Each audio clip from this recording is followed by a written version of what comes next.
Hi, welcome to the channel. I'm Michelle, and today I am joining in on my first ever collab video. This is kind of a meet the teacher, get to know me, and I think that's a wonderful idea. And I'm going to link the playlist below. It lets you get to know other homeschooling parents out there and see what you like and get some new ideas. So this collab is hosted by Abby from Rooted in Rest and Jessica from the Waldock Way. I think both are great resources. I've checked out both those channels numerous times. I love Abby's educational gift guides. Those are great. And Jessica, I know, I just downloaded her checklist for age level and grade level, what your child needs to know. Really helpful. So again, check out those channels. Again, I'll link the playlist below for everybody else. So there are 10 questions to answer, so let's get started. First one is introduce yourself. So like I said, I'm Michelle. I am a mom to 3 kids. I have an 8-year-old daughter, 4-year-old daughter, almost 5, and a 1.5-year-old son. You'll see 3 main things on my channel. Obviously, homeschooling content. I would like to share things we've come across, things that have worked, anything that will help anybody else. That's kind of the theme of my channel, is to just be a helpful resource. I also talk a lot about gluten-free living. We are a gluten-free family of 5. My 4-year-old daughter has celiac disease. She was diagnosed at 3. So again, I share a lot of that journey, tips and tricks, things we have learned along the way. It was a difficult transition when we made it to being gluten-free and living with that diagnosis. So anything I could put out there that would help an individual or a family, that's the point. And then it's just my third is just sometimes topical videos, mom life, different things like that. So question 2, how long have you been homeschooling? This is my official first year. My 8-year-old daughter has always attended public school in the past. I've always supplemented her education at home because I did notice over the years there were educational gaps, so I would always work with her during breaks in summer to fill in those gaps, but this is our first year officially homeschooling. And what is my homeschool style? Question number 3. I would definitely say eclectic. I pull from many different resources, and there's no one style. Number 4, my favorite subject to teach, hands down, has to be social justice. I'll link some of my videos above. I use a subscription box called Little Justice Leaders. Every Friday we sit together, all 3 of my kids, and we sit together and we go through different parts of this subscription box. It's a subscription box aimed at children to talk about social justice issues.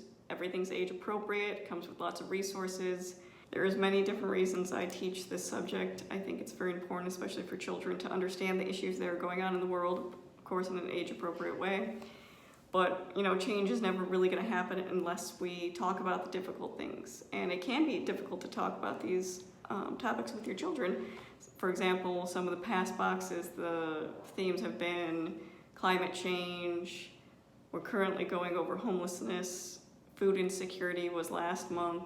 1 month was pronouns, proper use of pronouns, and supporting the LGBTQ community and how we can best do that. So really, Asian Pacific Heritage Month, that was 1 too. So it usually ties into things going on currently in the world and how best we can support everybody in that. I think it's really important for our kids to learn that, but also as adults.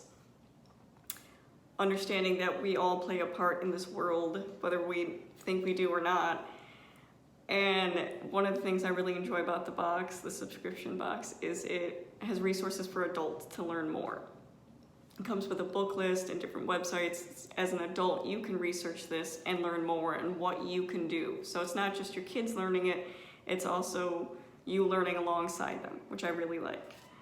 Next is number 5, 3 favorite homeschool tools. Printer, that's an obvious one because we print a lot of things out. The library, I would definitely say the library is a wonderful tool. They have besides having free books, obviously, they have so many free classes and resources. My kids both participated in the summer reading program. They have classes that go on during the year, and the library staff is extremely knowledgeable, not only on books, but different resources. If I'm looking for a specific topic or just a read aloud, I can ask them. And they'll have great suggestions because most of them know most of the books in that library. So again, library. The third, I would probably say YouTube. If I ever have a If I want to see the inside of a curriculum or a review of it, just type it in YouTube, you'll get a bunch of different videos. I think it's extremely helpful seeing, especially when parents are above you, so their kids are older than you, seeing where you're going is really nice to have an idea of what's coming ahead and what you'll need to plan, and it's a great way to see different resources and curriculums so you don't have to buy everything. Number 6, what inspires you as a teacher? I would have to say, my children is what inspire me to teach. Ever since they were born, I've had this desire to not only make myself the best person I can be, but to make this world the best I can for them. And part of me teaching that is helping them find who they are and how they can make this world a better place as well.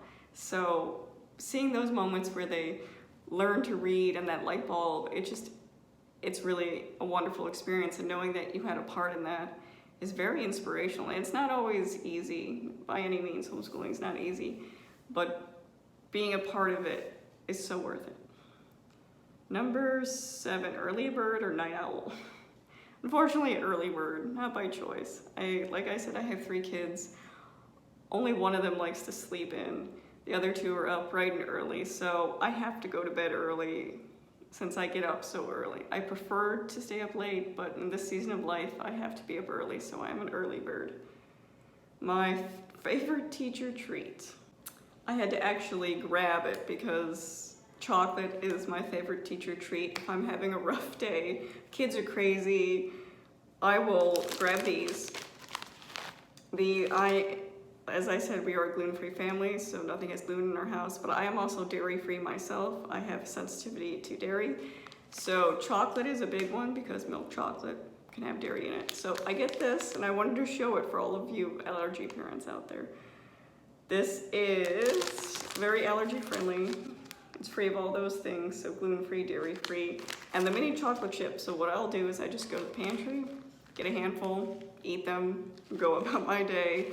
This is a wonderful treat to have. And then when I get done with the homeschooling day, I do reward myself with gluten-free Oreos. It tastes exactly like regular Oreos, delicious, and it's nice having something to look forward to at the end of a hard day. I'm not a big coffee person, I've never really enjoyed it, or tea, so chocolate, always chocolate.